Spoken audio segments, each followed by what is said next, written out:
2026년도 출시될 상위 10개 신약 매출액 2032년 기준으로 합산하면 460억 달러, 뭐 50조 원이 훌쩍 넘을 것이다. 작년도 기대되는 그런 예상 매출액이 290억 달러였습니다. 그러니까 점차 이 약의 파워가 더욱더 커져가는구나. 올해 발표되는 상위 7개 신약 중에서 2개가 비만 치료제입니다. 비만 치료제에 대한 관심은 계속해서 늘어갈 수밖에 없다.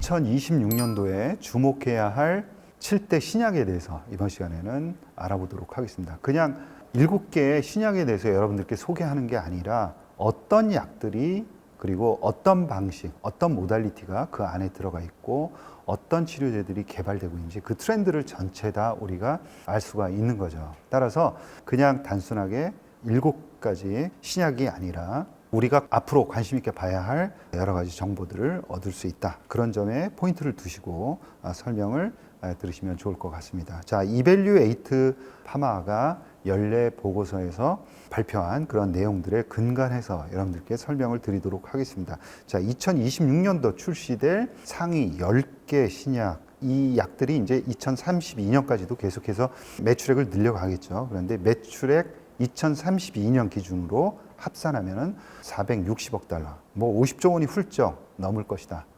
이렇게 추정을 한 거죠. 자, 이 금액이 의미가 있는 게 작년도 2025년도에도 상위 10개 신약이 2032년에 기대되는 그런 예상 매출액이 290억 달러였습니다. 그러니까 올해가 460억 달러, 작년이 290억 달러. 그러니까 점차 이 약의 파워가 더욱더 커져가는구나 라는 것을 우리가 알 수가 있습니다. 즉 신약 시장이 훨씬 더 커져가고 있다라는 거죠.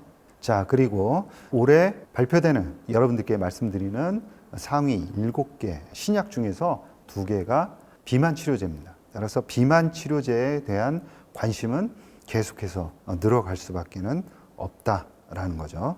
그리고 특히 상위 2개 약물의 전체 매출의 합계가 작년도 전체 10개 약물의 그런 매출액과 맞먹는 수준이다. 그러니까 비만 치료제가 엄청나게 큰 시장으로 발전해 나가는구나 라는 것을 우리가 감지할 수가 있는 겁니다. 자, 그러면 어떤 약물인지 하나하나 소개해 드리도록 하겠습니다. 첫 번째가 노보노디스크의 카그리세마. 자, 이 카그리세마인데 여러분들께 설명을 드려야 되는데 오늘 아침에 뉴스가 나왔습니다. 이 카그리세마에 대한 아주 중요한 임상 결과, 즉 젯바운드와 일라이 릴리의 비만 치료제, 가장 강력한 체중 감량 치료 효과가 있는 비만 치료제죠. 이 비만 치료제와 헤드 투 헤드로, 즉 1대1로 비교한 임상 결과가 나왔습니다. 그런데 카그리세마가 깨졌어요. 그러다 보니까 노보노디스크의 주가가 16%, 40달러도 깨지는 그런 충격적인 주가 하락이 나타났다라고 보시면 되는데요. 자, 이들의 싸움은 그다지 제가 보기에는 아주 의미 있는 그런 싸움이라고 보기는 굉장히 어렵습니다. 왜냐하면 23kg가 빠지냐 25kg가 빠지느냐 하는 겁니다. 누가 더 세느냐 하는 건데요. 젯바운드가 거기서 승리를 했다. 이 정도지 치료 효과 측면에서는 대단히 크구나라는 거고요. 이 카그리세마는 2가지를 합친 그런 물질입니다. 즉 위고비와 아밀린 유사체를 결합한 복합제입니다. 그리고 안전성이 보다 좀 뛰어나다 이런 평가를 받고 있는 거죠. 2032년까지 이밸류에이트 파마가 172억 달러의 매출을 예상했는데 과연 그렇게 될지 좀 지켜봐야 할 것 같고요. 시장의 평가는 오늘 기준으로 해서 약간 좀 싸늘해졌다 이렇게 봐야 될 것 같은데요. 막상 또 팔리는 것은 따로 봐야 된다. 이 노보노디스크의 주장은 상당히 강합니다. 1대1로 비교를 했지만 젯바운드의 치료 효과가 지나치게 너무 잘 나왔다는 거예요. 그래서 꼬리 효과가 나타난 거지 아마 임상 현장에서는 그렇게 나타나지 않을 걸이라고 주장을 하기도 했습니다. 그리고 이 카그리세마 관련해서는 여러 임상들이 지금 진행이 되고 있어요. 그래서 내년, 내후년 해서 계속해서 임상 결과가 아마 발표될 겁니다. 자, 오늘 굉장히 주가에도 충격을 받고 젯바운드에게 지기는 했지만 어떤 결과가 나올지는 앞으로 계속해서 좀 지켜봐야 된다라는 거고요. 두 번째, 일라이 릴리의 오포글리프론 경구용 비만 치료제죠. 자, 아직까지 승인이 되지 않았습니다. 4월 달에 승인이 될 것으로 예상이 되고요. 2032년에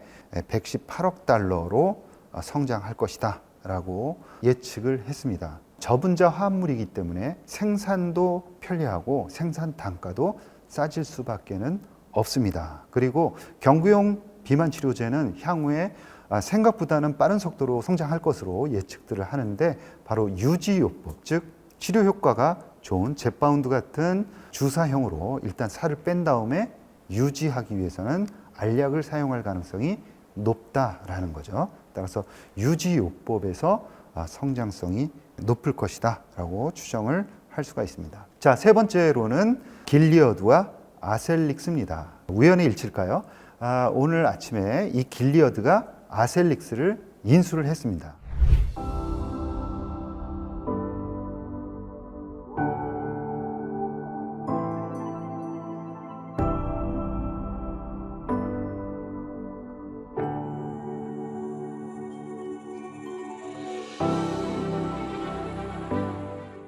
이 아셀릭스 어떤 물질인지 한번 살펴보겠습니다.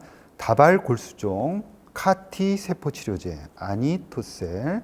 아니토셀은 환자 본인의 면역 T 세포를 조작해서 암 세포를 공격하게 만드는 자가세포 유래 BCMA 표적 카티 세포 치료제입니다. 기존에도 이 BCMA를 타겟팅한 카티 치료제가 나왔기 때문에 경쟁은 격화될 것이다 이렇게 봐야 할 것 같고요. 무엇보다 안전성이 매우 뛰어난 것이 특징이다 이렇게 봐야 할 것 같습니다. 자, 재발성, 불응성, 다발성 골수종 RRMM이라고 하는데요. 생존율이 굉장히 큰 폭으로 개선이 되었습니다. 자, 무진행 생존 기간이 30.2개월을 나타내서 이 압도적인 그런 치료 효과를 증명을 해냈다라고 볼 수가 있고요. 차별화된 안전성 프로파일. 아마 향후에 이 아니토셀이 굉장히 많이 팔 것이다. 그 근거가 될 텐데요. 심각한 부작용 단 한 건도 발생하지 않았다. 카티임에도 불구하고 심각한 부작용이 발생하지 않았다. 기존의 카티의 신경 독성 한계를 극복했다라는 평가를 받고 있습니다. 특히나 이 길리어드 카이트라는 회사를 인수해서 가지고 있죠. 따라서 카티 세포 치료제의 생산과 관련한 기술을 가지고 있습니다. 세포 치료제는 생산 기술이 굉장히 중요합니다. 그러니까 치료제의 효과를 우린 나타냈어 라고 해서 주장하는 것도 중요하지만 그렇게 만든 물질을 대량 생산할 수 있는 기술이 있느냐, 이 부분이 굉장히 중요합니다. 그래서 세포 치료제의 대량 생산 기술을 길리어드는 가지고 있다라는 거죠. 따라서 시너지 효과가 날 수밖에 없다. 따라서 길리어드는 아셀릭스를 인수했다라고 보시면 되고요. 이 두 회사는 같이 협업을 통해서 치료제를 개발을 해왔습니다. 자, 네 번째로는 로이반트와 존슨앤존슨. 염증성 질환, 암 치료제와 더불어서 자가 면역 치료제에 대한 니즈는 굉장히 크다라고 볼 수가 있는데요. 로이반트의 프레포시티닙, 난치성 희귀질환, 자가 면역 질환인 피부 근염 치료제로 개발을 하고 있습니다. 현재 근본적인 치료제가 굉장히 부족한 상황이고요. 염증 신호 효소인 자크 그리고 TYK2 이렇게 두 개의 효소를 억제하는 기전을 가지고 있습니다. 자, 희귀질환 치료제이기 때문에 약을 보다 고가로 책정을 할 가능성이 있다라는 거고요. 또 적응증을 확장해 나갈 수 있는 가능성이 있다라는 거죠. 한올 바이오파마 같은 경우에도 적응증을 굉장히 다양하게 확장해 나가는 것을 우리가 알 수가 있죠. 그 다음에 존슨앤존슨의 이코트로킨나라는 치료제입니다. 판상 건선 그리고 궤양성 대장염을 타깃하는 차세대 자가 면역 질환 치료제로 개발을 하고 있고요. 인터루킨 23 수용체를 선택적으로 차단하는 특징적인 것은 펩타이드. 그런데 경구용입니다.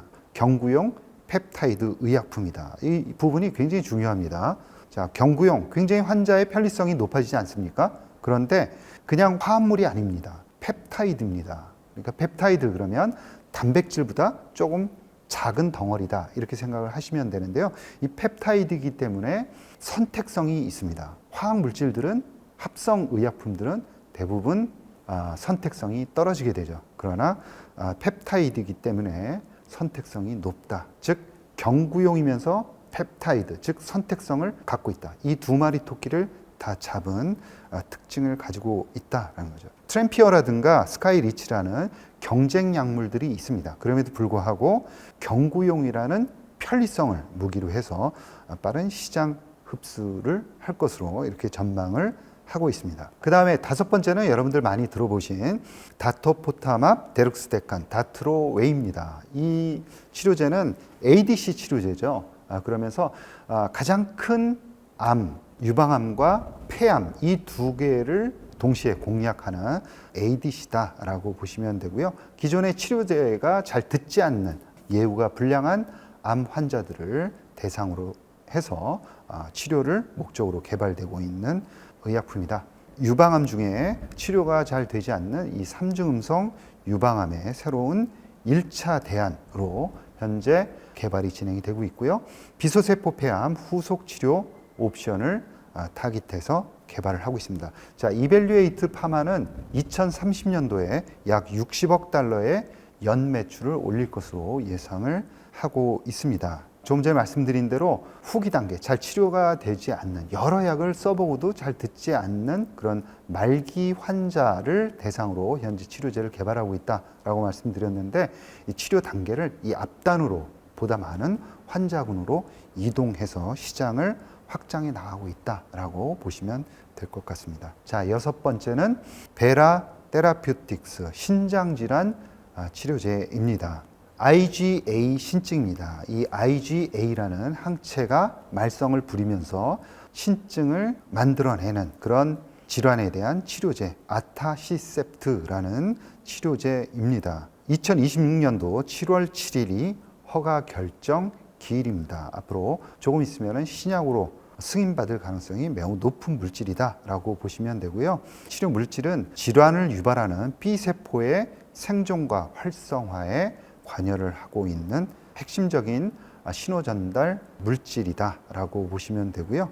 자, 이 물질 사이토카인을 차단하는 제조합 융합 단백질이다라고 보시면 됩니다. 이 B세포 활성 인자인 바프 그리고 증식을 유도하는 리간드인 에이프릴 이 두 개의 이중표적 B세포 조절제다라는 특징을 가지고 있고요. 자, 이 치료제의 핵심은 오토 인젝터입니다. 오토 인젝터 그러면 환자가 집에서 직접 주사를 놓을 수 있는 편리성이 극대화된 치료제다라고 보시면 됩니다. 아타시셉트, 비정상적인 자가항체의 생성 자체를 윗단에서 차단하는 질병 조절 치료제로서 큰 미충족 수요를 만족을 시키고 있다. 그런 측면에서 향후 성장성이 높다라고 보시면 될 것 같고요. 다시 한번 강조드리면 오토 인젝터로 개발되는 부분도 강점 중에 하나다라고 보시면 됩니다. 자, 마지막 일곱 번째, 이 프락시스 프리시전 메디신은 본태성 수전증, 즉 진전 치료제를 개발하고 있는 회사입니다. 손이라든가 팔, 머리 등이 의도치 않게 계속 떨리는, 그래서 일상생활에 방해를 받는 운동장애, 그게 바로 본태성 진전이다 이렇게 말씀드릴 수 있는데요.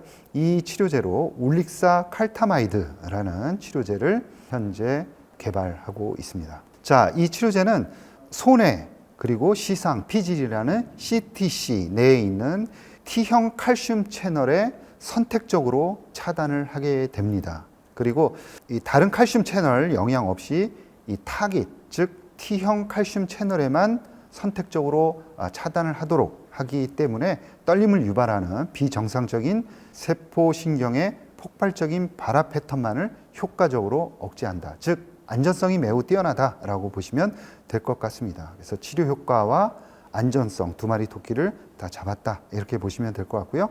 부작용으로 다른 치료제들이 나타나고 있는 그런 전신 부작용 문제를 해결을 했다라는 겁니다. 그래서 여러분들이 이제 치료제 이런 것들을 볼 때 과거에는 치료제가 있었지만 선택성이 부족한 거죠. 그러니까 치료제가 여기도 억제하고 저기도 억제하면서 부작용이 굉장히 심했다.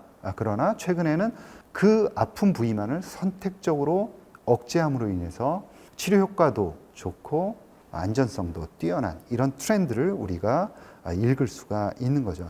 임상 3상에서 1차 유효성 평가 지표, 일상생활 수행 능력에서 굉장히 좋은 성과를, 즉 통계적으로 유의미한 성과를 거뒀습니다.